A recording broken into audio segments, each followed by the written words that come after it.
Nous avions été abasourdis par la décision rendue en première instance avec cette peine de 15 ans de réclusion criminelle qui était en décalage complet par rapport à la réalité de ce dossier, à savoir qu'Abdelhakim Sefrioui ignorait tout du projet d'attentat et ne connaissait absolument pas l'auteur de l'attentat. Et cette surprise, eh bien, évidemment, nous a conduit à être d'autant plus vigilants dans le cadre de l'appel, et ça a été un procès extraordinaire. Procès extraordinaire parce que nous sommes parvenus,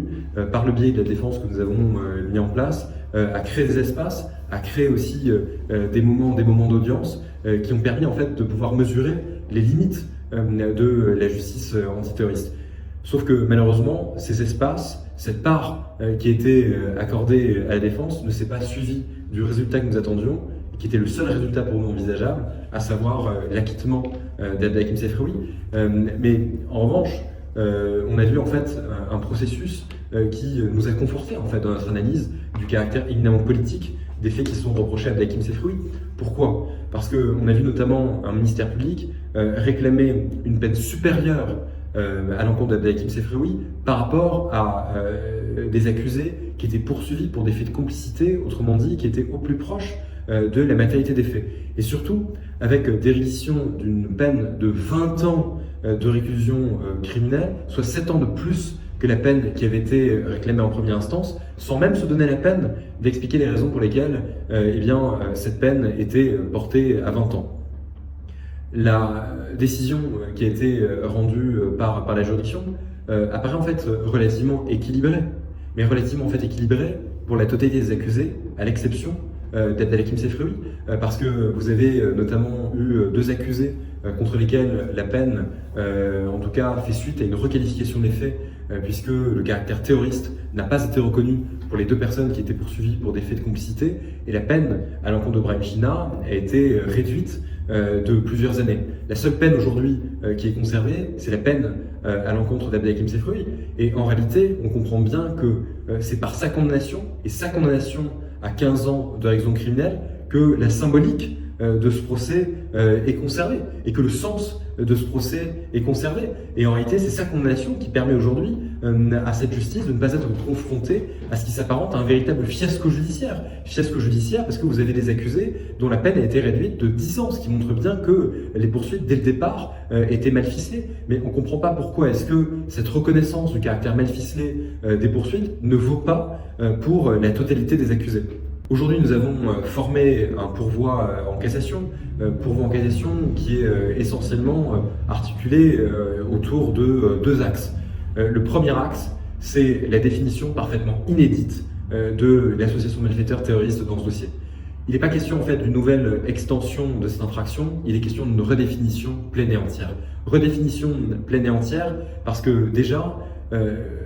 l'élément matériel, à savoir les vidéos qui ont été tournées, il n'a jamais été considéré en fait qu'elles devaient tomber sous le coup de la pénale, et la meilleure démonstration en est qu'elles étaient connues de la part des autorités de poursuite quelques jours avant l'attentat, et qu'à aucun moment il n'a été décidé de placer en garde à vue Abdelhakim Sefrioui, et qu'à aucun moment il n'a été ordonné de supprimer ces vidéos. Redéfinition totale aussi de l'association de malfaiteurs terroristes par le biais en fait de l'élément intentionnel. Parce que, je l'ai dit, dans ce dossier, Abdelhakim Sefrioui ignorait l'existence de l'auteur de l'attentat, n'a bien évidemment eu jamais aucun échange avec ce dernier, et par conséquent ne pouvait qu'ignorer une potentialité de passage à l'acte de sa part. Et donc on se retrouve avec ce raisonnement qui consiste à dire que Abdelhakim Sefrioui ne pouvait ignorer la potentialité d'un passage à l'acte. Sauf qu'en fait, il y a là un raisonnement qui est sans précédent. Parce que généralement, en matière pénale, l'élément intentionnel repose sur une volonté, repose sur une adhésion, et non pas sur la connaissance hypothétique d'un risque. Déjà, c'est parfaitement nouveau en matière pénale, et c'est d'autant moins justifié le concernant qu'à aucun moment, il ne pouvait se douter du fait qu'il allait y avoir un attentat commis à l'encontre de Samuel Paty, et qu'on lui prête une connaissance d'un contexte qu'il n'avait absolument pas. Et aujourd'hui, en fait, nous ne comprenons pas les raisons pour lesquelles la cour d'assises n'a pas donné corps à sa réalité, n'a pas suivi le raisonnement sur ce qu'on lui a demandé, à savoir le fait en fait que les autorités de poursuite ont cherché à créer une jurisprudence, ont cherché à créer un nouveau cas d'association de malfaiteurs terroristes, dont en réalité Abdelhakim Sefrioui fait directement les frais par le biais de cette condamnation à 15 ans de réclusion criminelle. Mais en fait, je veux dire, la justice ne peut pas se satisfaire du fait de vouloir faire des symboles, du fait de vouloir créer des exemples, et c'est d'autant moins satisfaisant lorsque les conséquences qui sont associées au fait de vouloir faire des symboles ne sont pas des conséquences théoriques, puisque vous avez quelqu'un qui aujourd'hui a été condamné à 15 ans de réclusion criminelle pour quelque chose qu'il ne pouvait savoir et pour quelque chose auquel il n'a absolument pas adhéré, et au contraire qu'il a condamné après avoir pris connaissance de l'existence de l'attentat. Je pense que nous avons aujourd'hui des raisons sérieuses de penser que ce pourvoi en cassation est de nature à fonctionner au vu de ce qui s'est passé dans cette procédure. Et je pense aussi qu'en fait, il y a derrière ça un enjeu qui est un enjeu sociétal. Enjeu sociétal parce qu'il y a une redéfinition de l'infraction et qu'aujourd'hui, en fait, ce qui a concerné Abdelhakim Sefrioui à travers cette infraction est de nature à s'étendre à d'autres personnes. Parce que ça suggère et ça vient insinuer l'idée qu'une personne pourrait être rendue responsable en raison de discours publics qui auraient été prononcés pour des actes avec lesquels elle n'a strictement aucun lien. Et en fait, je pense que s'il n'y a pas de mobilisation par rapport aux enjeux que ça peut représenter, eh bien, on ne peut que craindre sur le fait que ça puisse devenir une jurisprudence qui puisse s'appliquer dans d'autres cas de figure et qui puisse se généraliser. L'un des enjeux également que nous voulons voir tranché par la Cour de cassation, c'est le revirement qui a été opéré par M. Nunez. Je rappelle que nous avons sollicité qu'il soit cité en tant que témoin, qu'il a fait des dépositions écrites et que dans le cas de sa déposition écrite, il est parfaitement clair sur le fait que c'est pas parce que le nom d'un enseignant est donné en lien avec la question des caricatures du prophète que ça l'expose nécessairement à un risque grave pour sa sécurité. Et devant la conscience du fait que c'était un argument qui, par analogie, pouvait profiter à la défense, on a vu un revirement. Et ce revirement s'est manifesté par le fait que M. Niaz a écrit depuis son adresse personnelle un mail à la présidente de la cour d'assises pour revenir sur ses déclarations et indiquer le fait qu'il ne se démarquait pas de l'accusation. Et ça, c'est sans précédent dans un dossier de ce type parce que ça vient signer en fait une atteinte à la séparation des pouvoirs et une tentative d'ingérence dans le cadre d'une procédure judiciaire. Et ce qui est d'autant plus surprenant, c'est que si la cour d'assises a fait le choix de verser ce mail au débat, ce qui a par conséquent permis qu'il soit débattu contradictoirement entre les parties, elle a aussi fait le choix de façon unilatérale de décider de réentendre M. Nunez, mais uniquement sur la question qui embarrassait l'accusation en lui offrant la possibilité de modifier ses déclarations. Et ça, c'est quelque chose qui est parfaitement inacceptable, d'autant plus inacceptable que la cour d'assises ne pouvait ignorer le sens de son mail, à savoir qu'il ne se démarquait pas de l'accusation. Comment imaginer qu'un témoin qui indique depuis son adresse personnelle à la présidente de la cour d'assises qu'il ne se démarque pas de l'accusation ne va pas revenir sur ses déclarations dans un sens qui nécessairement sera favorable à l'accusation. Et donc c'est tous ces points aujourd'hui que nous voulons voir tranchés par la cour de cassation. En tout cas, nous sommes face à une décision qui est parfaitement inédite, qui est révoltante et nous demandons aujourd'hui d'être mis en capacité de pouvoir présenter de nouveau nos arguments dans le cadre d'un troisième procès. Abdelhakim Sefrioui aujourd'hui a été condamné à une peine de 15 ans de prison. Donc il est celui qui a pris la peine la plus haute, alors qu'il est celui qui est certainement le plus éloigné des faits. Pourtant, le procès n'a fait que renforcer notre conviction qui était manifeste et qui était de constater qu'il n'a jamais été en lien avec le terroriste, que le terroriste n'a jamais vu sa vidéo et qu'il n'avait même pas connaissance de l'existence du terroriste et réciproquement. Pour autant, et ce malgré tous les incidents qui ont pu émailler cette audience, Abdelhakim Sefrioui a été condamné à une peine, et ce alors que l'infraction qu'on lui reproche, l'association de malfaiteurs terroristes, dans ce procès, pour lui être appliquée, fait l'objet d'une extension jurisprudentielle maximale. C'est la raison pour laquelle nous faisons un pourvoi et la Cour de cassation aura à se prononcer sur la validité juridique de cette association de malfaiteurs terroristes. Je tiens à préciser avec mes confrères que c'est la première fois dans l'histoire de France qu'une telle situation juridique se produit.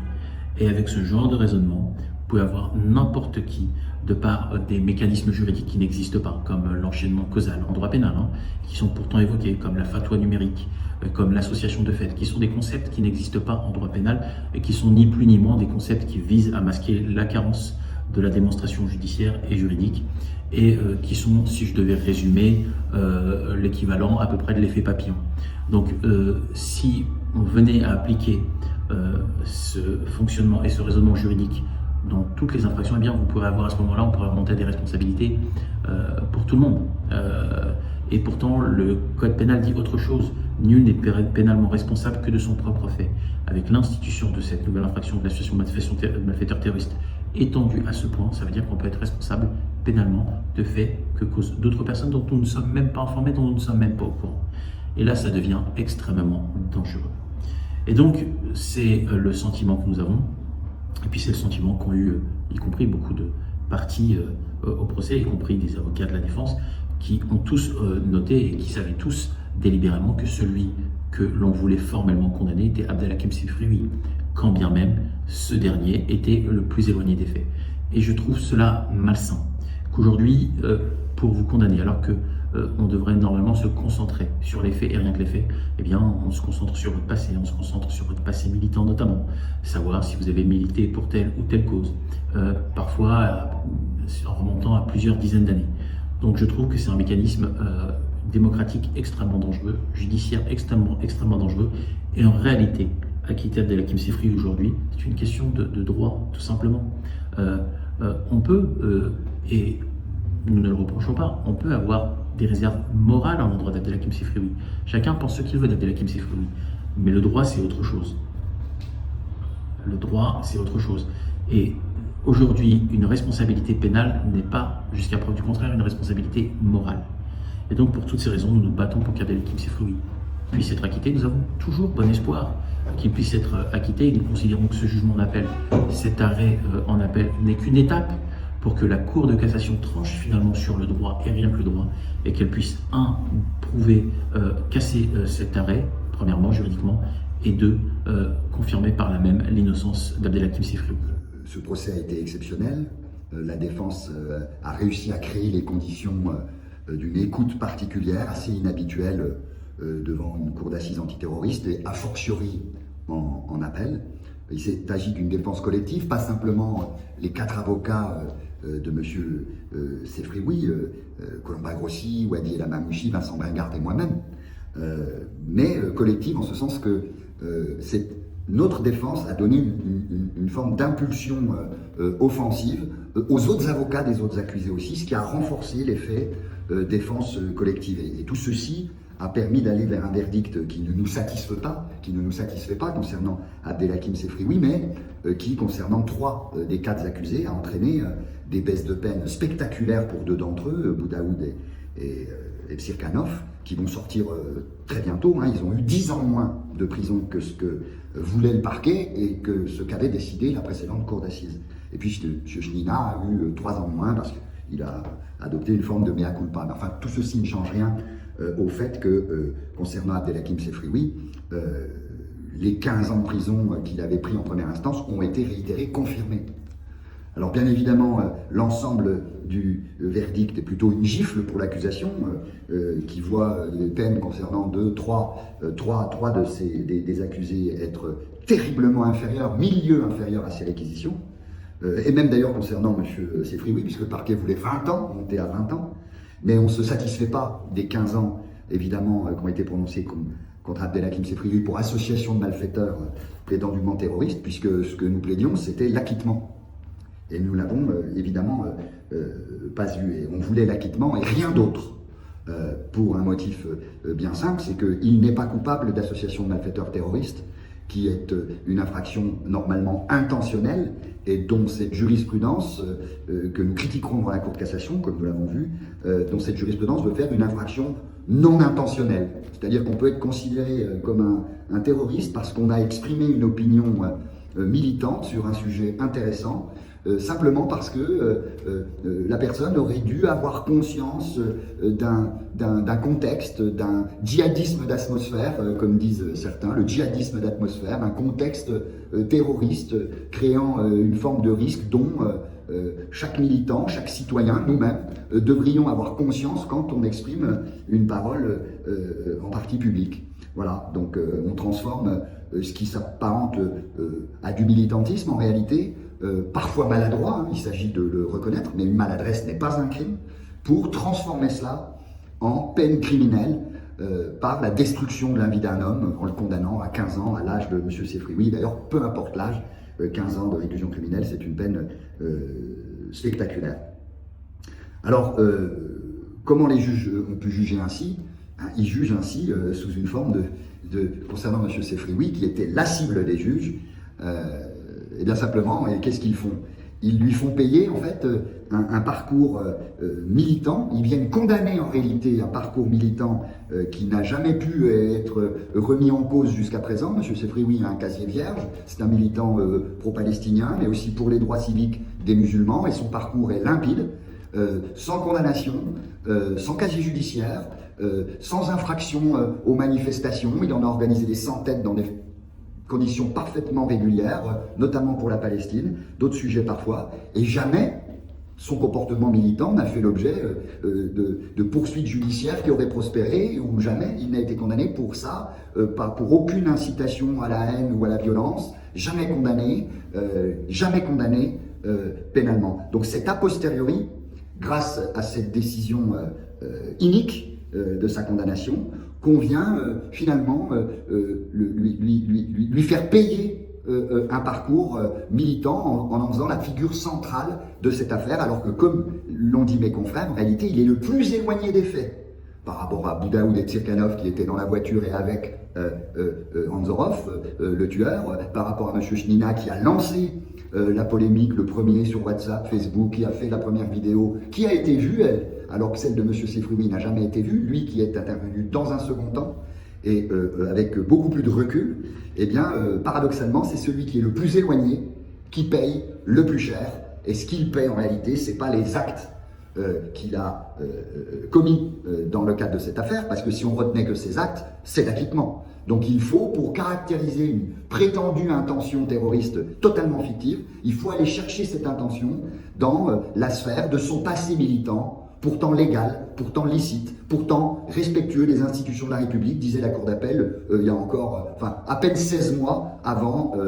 les faits de l'assassinat de Samuel Paty. Donc on crée a posteriori une légende, un espèce de halo sulfureux, islamo-terroriste autour de sa personne de façon totalement fictive et avec des moyens dont il semblerait que certains soient éventuellement répréhensibles, puisque j'en viens donc et je reviens sur ce qui a pu conduire les juges à prendre de telles décisions. Eh bien, d'abord, la pression d'opinion bien sûr, mais la pression politique aussi qui organise tout cela. On se rappellera d'Emmanuel Macron qui, dès les faits, dès après l'assassinat de Samuel Paty, le président de la République Emmanuel Macron a désigné du doigt nommément, avec son image, son nom, Abdelhakim Sefrioui à la vindicte populaire et judiciaire, en disant qu'il était responsable de ce qui était arrivé. Donc au mépris total de la séparation des pouvoirs, le président s'en moquait, au mépris donc de l'indépendance de la justice, et même au mépris peut-être de l'instruction, de l'enquête en tout cas qui commençait, puisqu'il n'avait pas à s'exprimer de cette façon, sans connaissance évidemment du dossier, mais c'était une expression politique à visée judiciaire en réalité. Et puis, autre manœuvre, on pourrait en citer plusieurs, mais ça a été évoqué, de pression politique, celle de l'opération Nunez, ridicule, complètement ridicule, pathétique, d'un ministre en perdition, qui après avoir donné une réponse à des questions que posait la défense, une réponse terriblement favorable à la défense, selon laquelle l'atmosphère, le risque terroriste de l'époque n'entraînait pas nécessairement un risque pour quiconque était visé, évoqué publiquement, même nommément sur les réseaux sociaux, à propos de questions qui seraient liées aux caricatures ou à une discrimination, etc. Et voilà la réponse première du ministre, qui est tout simplement une arme de destruction massive pour la défense. Enfin, une arme pour la défense de destruction massive de l'accusation. C'est plutôt comme ça qu'il faut présenter les choses. Se rendant compte de sa boulette, alors qu'il ne faisait que dire la vérité, Laurent Nunez, on le sait, a écrit en catimini un mail à la présidente de la cour d'assises à partir de son adresse mail personnelle, laurentnunez@hotmail.com, pour essayer d'atténuer l'effet de ce qu'il avait dit, à savoir la vérité. Et puis, on le sait, et ce sera un des motifs de cassation, la présidente de la cour d'assises lui a donné l'occasion inespérée de venir régulariser tout cela en donnant des réponses complémentaires, des explications complémentaires destinées à atténuer autant que faire se pouvait l'effet destructeur pour l'accusation de sa déclaration initiale. Voilà le deuxième type de pression qu'ont dû subir les juges, j'allais dire à leur corps défendant, non, avec leur accord, puisqu'une perche même est tendue au ministre pour réparer sa boulette. Et puis, autre type de pression, là, qui passe par ce que sont capables éventuellement peut-être de faire les services, la SDAT, la DGSI, les services d'enseignement. On a découvert sur la fin du procès, donc dernière ligne droite, c'est Colomba-Grossi qui a relevé ça, qu'une fiche Wikipédia concernant Abdelhakim Sefrioui avait été créée concomitamment à son audition par les services au tout début de l'affaire. C'est très étonnant, c'est le même jour, c'est la même heure, c'est la même minute. Une fiche Wikipédia qui n'existait pas avant et qui d'un seul coup surgit au moment où on l'interroge, alors que tout ça est quand même secret, hein, c'est pas rendu public, voilà, on est dans l'enquête secrète. Et donc on peut penser,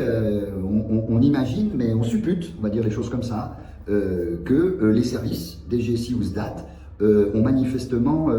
créé eux-mêmes une fiche Wikipédia pour charger Abdelhakim Sefrioui, abîmer son portrait militant pour en faire plus et autre chose qu'un simple militantisme, ont alimenté donc les services probablement une fiche Wikipédia sur laquelle vont s'accumuler des informations après progressivement et qui va servir plus tard aux services ou à des assistantes spécialisées en matière de djihadisme, terrorisme, pour créer des pièces de procédure, parfois plusieurs centaines de pages, plusieurs dizaines, plusieurs centaines, il y en a plusieurs comme ça, au moins 3, 4, dans lesquelles ces mêmes services vont puiser l'information, c'est-à-dire puiser l'information dans la poubelle qu'ils ont remplie eux-mêmes, pour en exhumer les éléments qu'ils ont mis et les présenter comme des éléments objectifs qu'on trouve sur Internet, notamment sur Wikipédia en particulier, mais ailleurs aussi, afin de brosser le portrait qui est le portrait idéal selon eux d'Abdelhakim Sefrioui et le portrait qui, au final, permet à la Cour de dire que même dans le cadre d'une infraction non intentionnelle, celle de l'ANT, eh bien, celui-ci, vu son profil, vu le profil rapporté par les services, devait savoir qu'il prenait un risque tel qu'il a voulu la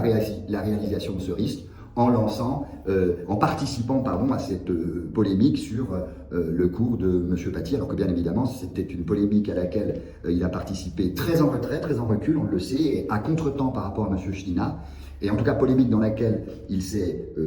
également impliqué, mais dans une perspective militante pour chercher des sanctions administratives et en aucun cas des sanctions violentes, criminelles contre le professeur. Donc le pourvoi en cassation, comme le disaient mes confrères, pour